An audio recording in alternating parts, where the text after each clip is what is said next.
თუ თქვენ გადადგამთ პირველ ნაბიჯს, კავშირი გაცოცხლდება, უფრო ნელი დალაგებისკენ წავა ურთიერთობა. კონტაქტი აღდგება, საუბარი, შეხვედრა, უფრო მსუბუქი და მეგობრული ტონი. თქვენს მხარეს არის მთავარი ენერგია, მოთმინება, რბილი მიდგომა და არა ზეწოლა.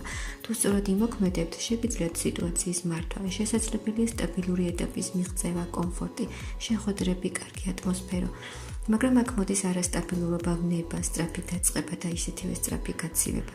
პერიოდულად ისევ გამოჩენა, გაქრობის ენერგია. ერთ მომენტში შეიძლება იგრძნოთ, რომ ეს ის არ არის, რაც გინდოდათ. საბოლოო რჩევა და შედეგი ნელა, ბალანსით, შერიგებით.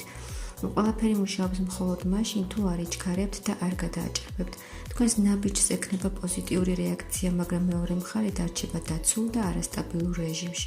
კავშირი განვითარდება ნელა და ეტაპობრივად, არა სწრაფად. იმოქმედეთ რბილად, არა აგრესიულად, აკონტროლოთ მოლოდინები და მიეცით დრო ურთიერთობის დალაგებას.